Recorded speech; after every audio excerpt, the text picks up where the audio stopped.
Ai, tão bebezinho. Gente, não é muito. Olha, olhando. Obrigada. Olha. So sweet ya saudara. Thank you ya. Gumawo. Suatu kali ada seorang anak remaja datang sama saya lalu mengatakan, Tuhan tuh kalau dipikir-pikir narsis ya. Tahu narsis? Tuhan itu adalah narsis kata dia. Kenapa? Karena Tuhan menciptakan kita untuk memuji Dia. Kenapa begitu? Let me tell you ya. Kalau Tuhan itu adalah Tuhan yang menciptakan kita untuk memuji Dia, saya bisa bilang bahwa Dia adalah Tuhan yang tantrum, baper, dan insecure. Kenapa? Karena Dia butuh banget untuk dipuji manusia. Saya katakan, Tuhan itu tidak butuh dipuji sama kamu dan saya. Setuju? Dia tidak butuh kita manusia untuk memuji Dia. Karena kemuliaannya tidak akan pernah berkurang sedikit pun karena kita tidak puji Dia. Dia tidak butuh kita. Lalu kenapa kita mesti memuji Tuhan?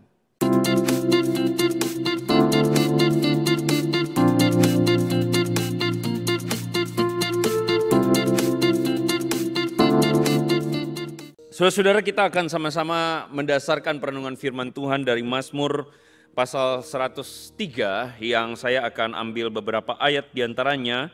Dan mari kita sama-sama simak apa yang menjadi tulisan dari Daud ini. Demikianlah firman Tuhan. Pujilah Tuhan, hai jiwaku. Pujilah namanya yang kudus, hai segenap batinku. Pujilah Tuhan, hai jiwaku, dan janganlah lupakan segala kebaikannya. Tuhan adalah penyayang dan pengasih, panjang sabar dan berlimpah kasih setia. Tidak selalu Ia menuntut dan tidak untuk selama-lamanya Ia mendendam. Tidak dilakukannya kepada kita setimpal dengan dosa kita, dan tidak dibalasnya kepada kita setimpal dengan kesalahan kita. Tetapi setinggi langit di atas bumi, demikianlah besarnya kasih setianya atas orang-orang yang takut akan Dia. Sejauh timur dari barat, demikian dijauhkannya daripada kita pelanggaran kita. Seperti Bapa sayang kepada anak-anaknya, demikianlah Tuhan sayang kepada orang-orang yang takut akan Dia. Amin.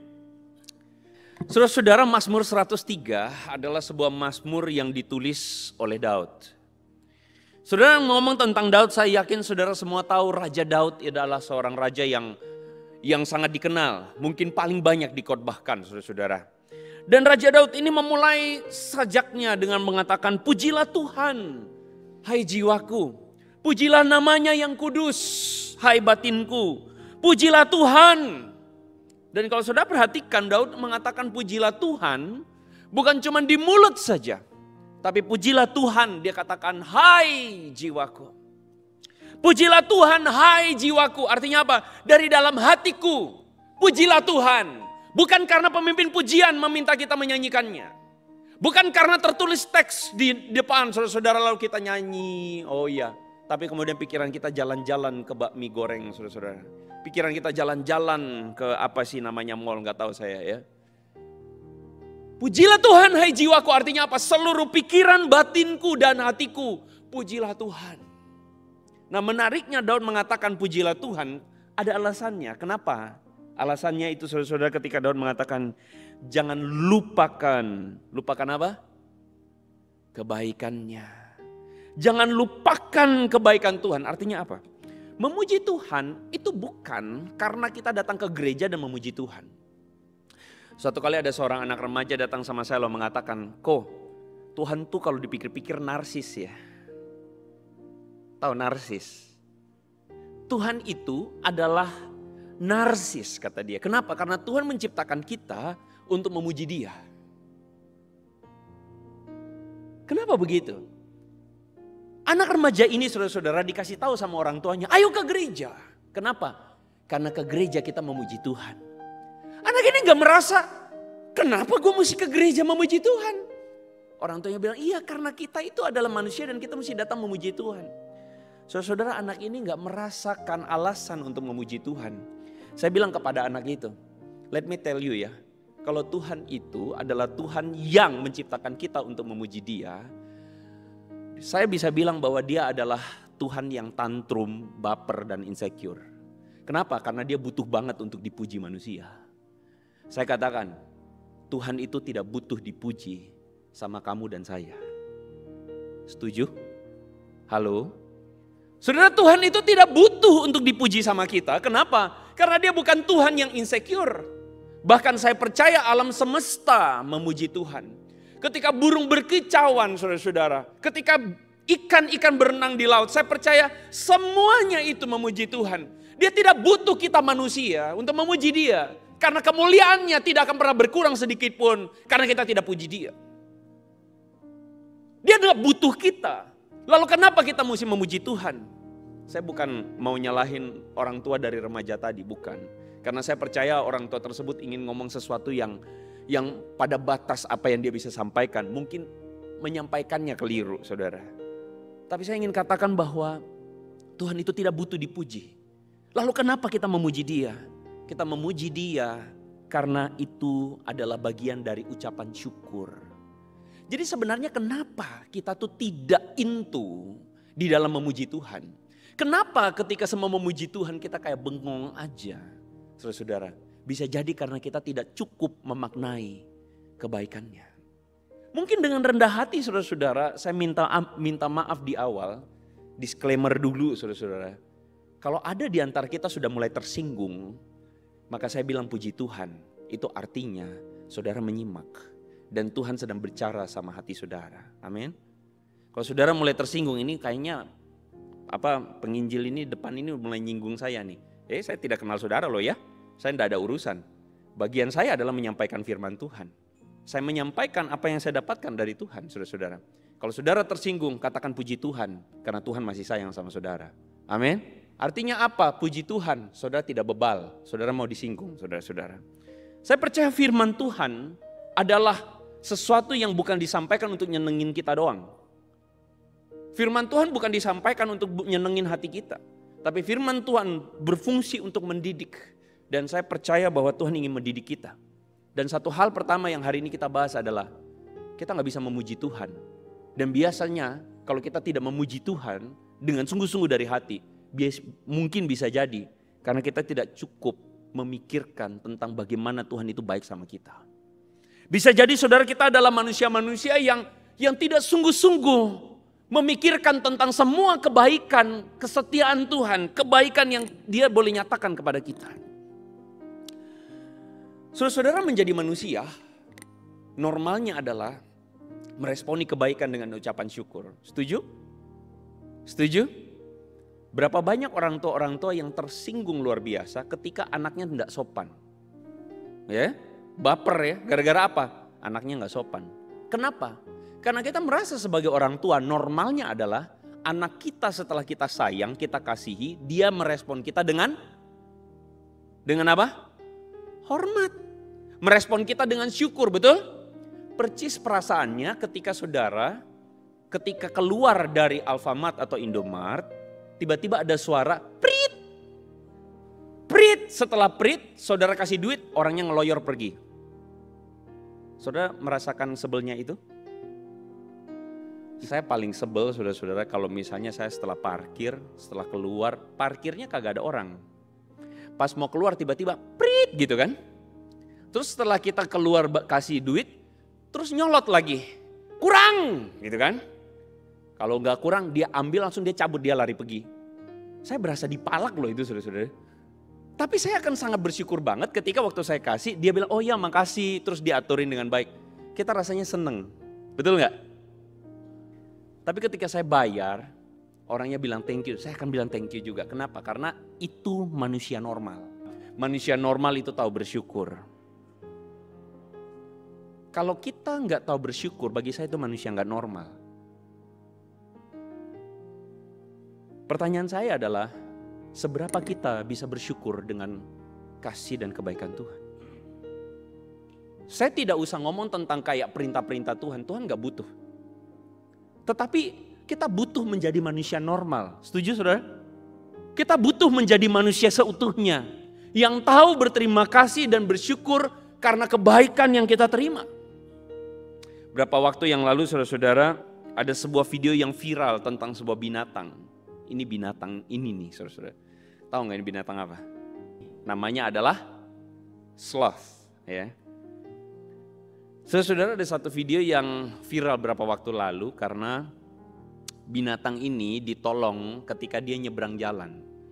Jadi buat saudara yang tidak terlalu tahu ini binatang apa karena belum makan ini binatang, jangan dimakan ya saudara ya. Jadi ini binatang geraknya tuh lambat. Geraknya tuh lambat, iya slow motion saudara ya. Iya gitu.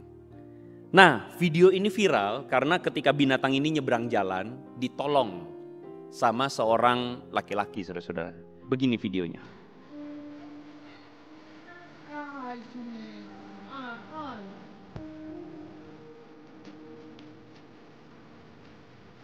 Ele abraçar. Ai, tão bebezinho. Gente, não é muito. Olha, olhando. Obrigado. Olha. So sweet ya saudara. Thank you ya. Gumawo.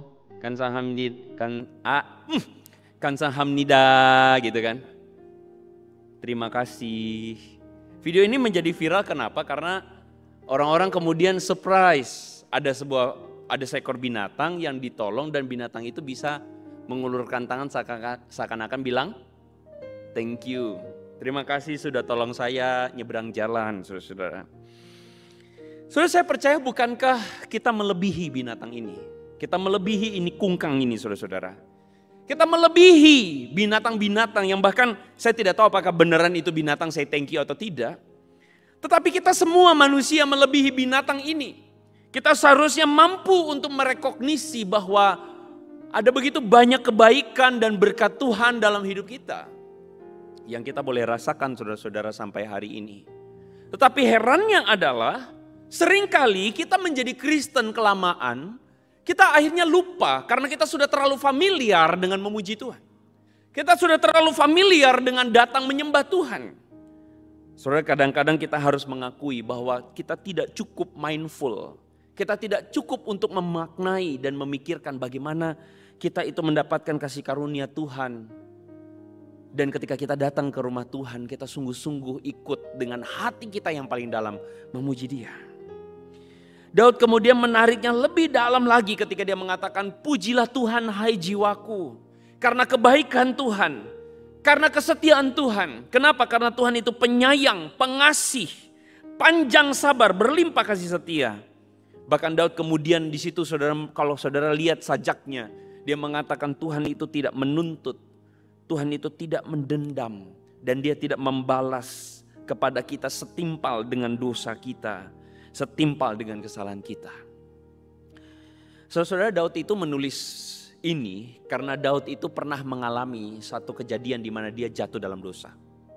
Kita tahu sama-sama Daud jatuh dalam dosa ketika dia berselingkuh atau berzina dengan Batsyeba. Dan bukan hanya berzina dengan Batsyeba, Daud itu melakukan pembunuhan berencana dengan membunuh Uria, suami dari Batsyeba.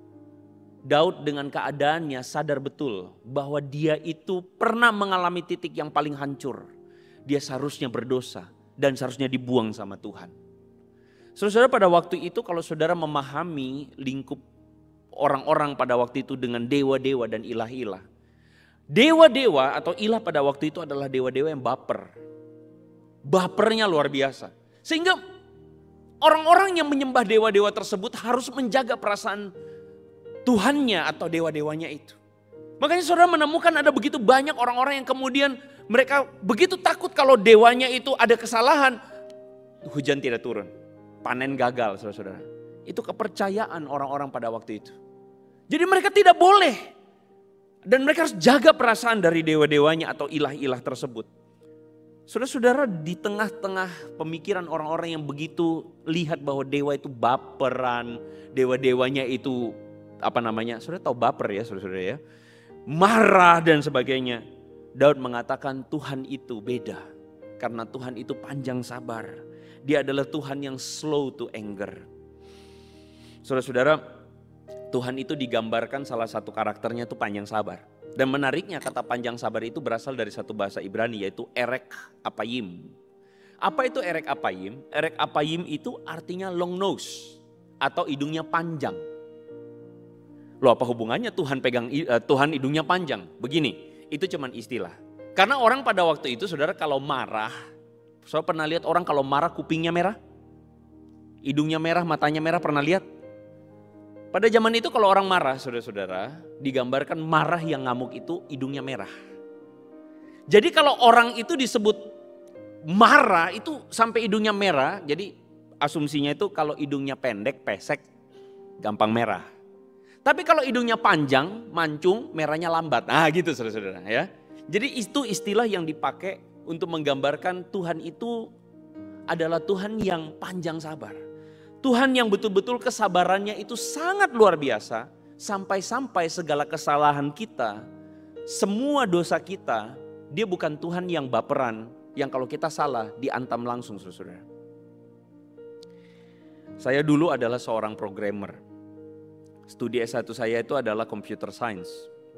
Dan bidang saya tuh yang sekarang lagi rame tuh AI saudara. Jadi saya tuh adalah orang yang suka coding dan dulu waktu kuliah saudara coding itu bisa sampai tengah-tengah malam. Udah biasa kalau bikin project itu nggak tidur saudara. Nah dalam kerja kelompok biasanya saya dan beberapa teman itu kita bagi-bagi. Jadi coding itu kan untuk bikin satu program, itu tuh harus ada beberapa blok-bloknya, harus ada beberapa part-partnya. Nah biasanya kalau kerja kelompok masing-masing kerjain bagian-bagiannya. Nah saya biasanya kedapatan bagian yang ngumpulin. Ngumpulin, di-compile, disambungin semua jadi satu program. Saudara-saudara berapa banyak dari pengalaman saya itu adalah, teman-teman itu biasanya kalau coding, gak semuanya ada dalam satu bahasa yang sama, cara yang sama. Ada sebagian teman-teman coding itu semrawut saudara, berantakan. Bahkan saya mesti tanya, ini apa nih maksudnya? Karena apa? Karena coding itu adalah selain teknik juga seni. Sehingga kalau saya dapatin codingnya berantakan, nah biasanya muka saya udah kayak begini saudara-saudara. Nah biasa kalau udah muka kayak begini, bete saudara, butuh waktu panjang untuk mempelajari coding orang. Dan paham, oh cara pikirnya tuh begini. Nah biasanya kalau udah kayak begitu, buang waktu. Jadi saya berapa kali kalau kerja kelompok udah ketemu codingnya berantakan, biasanya saya adalah Ctrl A, delete. Terus saya bikin coding baru. Jadi daripada pakai codingnya dia yang berantakan gak ada guna itu, saya mending hapusin, saya bikin coding baru. Saya tiap kali memikirkan kasih setia Tuhan tuh begitu. Maksud saya gini, kalau Tuhan itu kayak saya, lalu ketemu codingnya semrawut, kita manusia semrawut, banyak dosanya dan banyak kelemahannya. Saya kira Tuhan itu, kalau saya jadi Tuhan, ketemu nih yang namanya Andre nih, berantakan. Saya akan Ctrl A, delete. Betul gak? Betul gak saudara-saudara? Saya pikir kalau Tuhan itu seperti saya, kalau Tuhan itu tidak panjang sabar seperti saya, ribet banget nih manusia, Ctrl A, delete. Betul gak? Semudah itu dan segampang itu Tuhan itu sebenarnya mengeksekusi kita. Kalau dipikir-pikir saudara-saudara, berapa banyak sih dari kita yang bisa bilang sama Tuhan, Tuhan aku baik. Aku tuh cukup baik loh. Dosaku dikit, tidak seperti dia pendosa. Dosaku tuh tidak terlalu banyak seperti sono. Aku cukup baik. Saya kira tidak ada di antara kita yang akan sanggup berkata begitu sama Tuhan. Kalau dipikir-pikir, Tuhan akan dengan sangat mudah sekali mengeksekusi kita. Delete. Tapi sadarkah saudara bahwa dia tidak membalas kita seturut dengan kesalahan kita? Sadarkah kita bahwa dia tidak membalas kita karena kita berlaku salah atau kita kurang melakukan sesuatu? Dia gak langsung hancurin kita. Tapi dia terus meneruskan kasih setianya kepada kita. Ada masa di mana kita bebal, gak bisa diomongin, betul? Keras kepala jadi orang. Ada masa di mana kita itu tidak bisa diomongin. Ada masa di mana kita tuh orangnya sotoynya minta ampun. belagunya gila-gilaan. Tetapi dalam masa-masa tersebut Tuhan tuh sabar sama kita. Keterlaluannya kita dia tidak hitung-hitung. Tetapi dia tetap memberikan kebaikan, memberikan kasih setia Tuhan. Kalau kita mampu untuk memahami kebaikan Tuhan, maka kita akan berubah saudara ketika kita memuji Dia. Kalau kita mampu untuk memikirkan segala kebaikan dan kesetiaan Tuhan, maka saya percaya saudara kita akan mampu untuk menghargai. Ketika memuji Tuhan, bukan karena dia butuh dipuji, tapi memuji Tuhan itu membuat kita kembali mengingat kasih setia Tuhan terlampau besar. Memuji Tuhan itu sebenarnya membuat kita menjadi manusia seutuhnya. Membuat dan mengingatkan kita bahwa kita ini butuh Dia. Makanya saya selalu bilang memuji Tuhan itu bukan Tuhan yang butuh. Tapi memuji Tuhan itu mengubah hati saudara dan saya. Jadi ketika memuji Tuhan, kita diingatkan siapa kita. Ketika memuji Tuhan, kita diingatkan siapa Dia. Jadi sebenarnya memuji Tuhan, itu bukan kebutuhannya Tuhan. Memuji Tuhan itu kebutuhan Anda dan saya. Memuji Tuhan bukan supaya Tuhan senang. Tuhan senang karena hati kita berubah. Bukan Tuhan senang karena kita memuji Dia. Tuhan bukan Tuhan yang bodoh, yang gampang dimanipulasi. Pakai kata-kata manis, dijilat sama manusia. Sorry to say, Dia Tuhan, kitanya yang bodoh. Jadi kenapa kita memuji Tuhan? Kita memuji Tuhan supaya sadar kita ini siapa. Kita memuji Tuhan karena kita sadar betul dari hati kita yang paling dalam. Ini ucapan syukurku Tuhan kepadamu karena aku tahu aku itu siapa. Makanya Daud kemudian menuliskan sajaknya. Setinggi langit di atas bumi, demikian besarnya kasih setiamu, sejauh timur dari barat. Kau jauhkan pelanggaranku. Betul? Daud menuliskan dari dalam hatinya yang paling dalam. Dia sadar betul dia seharusnya dipecat ketika dia jatuh dalam perzinahan dengan Batsheba. Dia dipecat ketika dia dengan sengaja mengatur supaya Uria mati terbunuh. Dia jahat sejahat-jahatnya. Dia sadar betul dia seharusnya dibuang di hadapan Tuhan. Tapi dengan menuliskan lagu ini dia menggambarkan Tuhan. Aku tuh bahkan kalau bilang dosaku terlalu gede, malu aku gak bisa hadapin. Betapa hancurnya aku di hadapan Tuhan. Tapi Tuhan masih mau mengampuni dia. Tuhan masih mau memulihkan keadaannya. Makanya dia mengatakan sejauh langit dari bumi, timur dan barat engkau buang dosaku. Bukan karena Daud itu mau aji mumpung, tidak. Tapi karena dia sadar betul Tuhan itu pemurah, baik dan setia. Kalau kita menempatkan diri jadi Tuhan dengan diri kita, saya mau tanya, berapa banyak sih kita yang kemudian masih boleh bilang, iya baik ya kamu. Saya selalu berpikir kalau saya jadi Tuhan, buat diri Andre tunggal, buang, bikin baru. Kenapa? Banyak lemahnya. Saudara, setiap kali kalau saya membaca kisah bagaimana Tuhan Yesus mengampuni orang yang berdosa. Seorang perempuan yang kedapatan berzina. Pemuka-pemuka agama pada waktu itu berkumpul untuk siap lempar ini perempuan dengan batu. Tapi Yesus mengatakan kepada mereka, kamu di antara kamu yang merasa tidak berdosa kamu boleh lempar. Artinya Tuhan Yesus mengeluarkan sebuah statement yang sangat strong. Siapapun kamu, mau kamu pemuka agama atau tidak. Bahkan kamu adalah seorang yang terpandang di gereja bahkan mungkin. Tidak ada di antara kamu yang tidak berdosa. Hati nurani kita bersaksi dengan clear. Kita lemah, berdosa, tidak layak. Lalu Tuhan mengatakan kepada perempuan ini, aku pun tidak menghukum kamu. Pergilah dan jangan berbuat dosa lagi.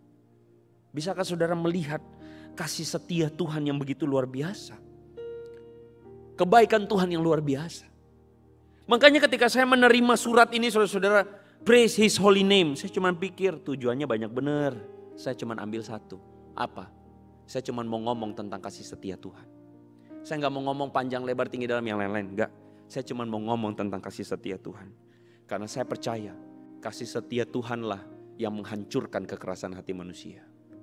Kasih setia Tuhanlah yang menyadarkan kita bahwa kita ini harusnya meresponi Tuhan dengan ucapan syukur. Kasih setia dalam bahasa Ibrani disebut hesed, saudara-saudara. Dan hesed ini adalah hesed yang dinyatakan, bahkan kalau saudara baca ada satu kisah yang saya suka dalam Alkitab, yaitu kisah Rut dan Naomi. Saya pernah baca. Rut itu bilang sama Naomi, Naomi, Tuhanmu adalah Tuhanku, bangsamu adalah bangsaku. Kemanapun kamu pergi, aku ikut. Saudara tahu nggak Naomi itu adalah janda, tidak punya apa-apa. Oke? Naomi itu sudah tua. Rut itu menantunya orang Moab. Tapi Rut bilang sama Naomi, aku mau jaga kamu. Kalau Naomi itu punya ruko di kampung halamannya yang bisa dijual 6 miliar, Rut ikut. Dan saudara bisa bilang, pantesan Rut ikut. Kenapa? Karena ada rukonya yang bisa dijual. Betul? Karena ada harta yang bisa dibagi. Tapi Naomi tidak punya apa-apa. Dan Naomi itu adalah seorang janda yang sebatang kara. Tapi Rut yang masih muda berjanji setia kepada Naomi. Aku mau ikut kamu untuk jaga kamu. Menantu idaman, amin. Itu menunjukkan apa? Itu menunjukkan kasih setia. Dan lucunya Alkitab mengatakan kepada kita bahwa yang bisa menghidupi kasih setia justru bukan orang Israel, tapi orang Moab. Kasih setia Tuhan kepada kita adalah kasih setia yang Tuhan tunjukkan begitu luar biasa. Bahkan dikatakan di ayat yang ke-13 seperti Bapa sayang pada anak-anaknya.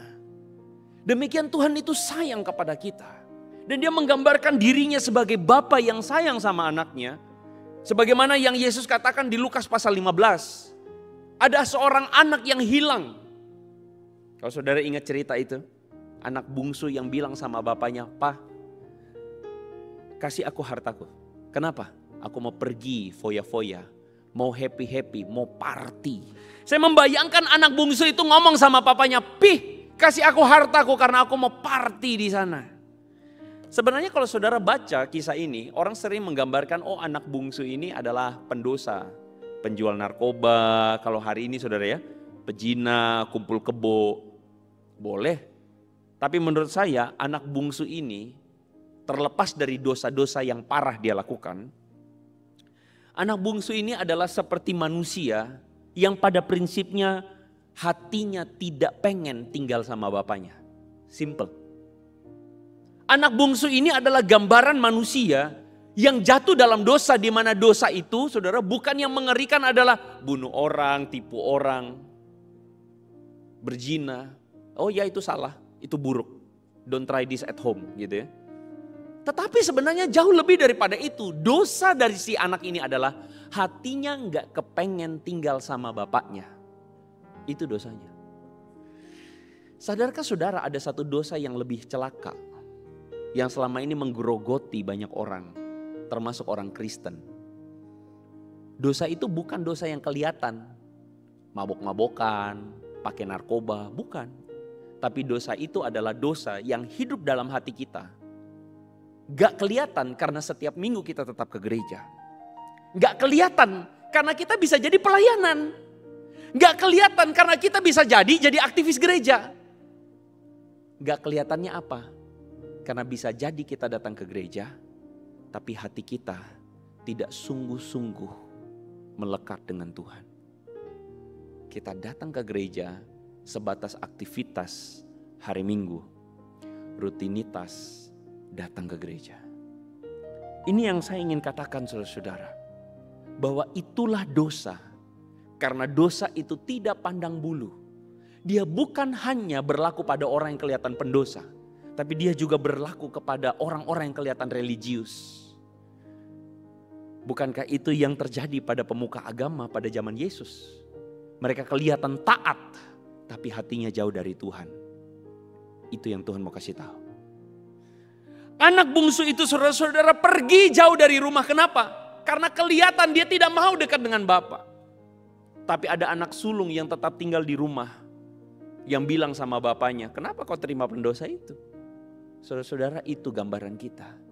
Gambaran kita ketika apa? Ketika kita hadir di gereja. Kita memuji Tuhan.